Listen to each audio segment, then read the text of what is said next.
The good Agile is, it's when you see the energy from a people.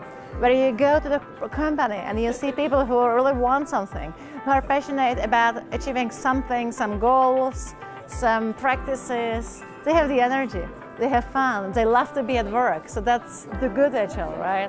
The German social mindset is about that work actually has to be, cumbersome and hard, and that is kind of an engineering culture.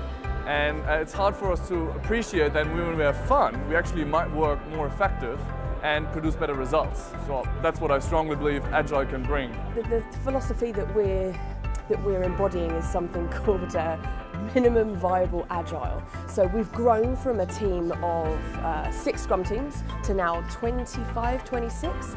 And we've got people coming in from all over the place, new influences, and we kind of lost our focus a bit.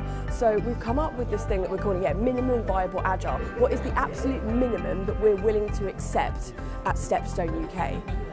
And that's kind of what we're pushing forward at the moment. And it's just really basic things that are kind of very similar to the Agile Manifesto and principles, but in our own words, that really sort of guide our organisation to kind of tell them, right, this is it, this is what you're aiming for. And if you're down on any of these, then let's have a conversation and let's talk about bringing you back up. We use various tools and techniques for our proof of concept stuff and new products. Very much we're working using lean methods, those experiments, running them really quickly, finding out what the results are and then iterating on that as the product matures. Very much working on teams that are Scrum focused, and very much then after a while I find that teams like to mature towards more of a Kanban approach.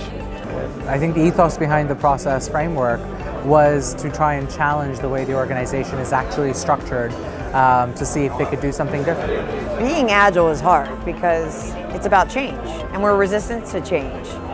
We say that we want to value individuals in our interactions, but we resort back to our old ways. And so it's really about how can we truly embrace the values. And so the Scrum values are an amazing way to do that. You can have a good workplace without it. I think it would be better with it. Very often that human side, that ethos, that sort of caring more about people. I don't really care what you call it.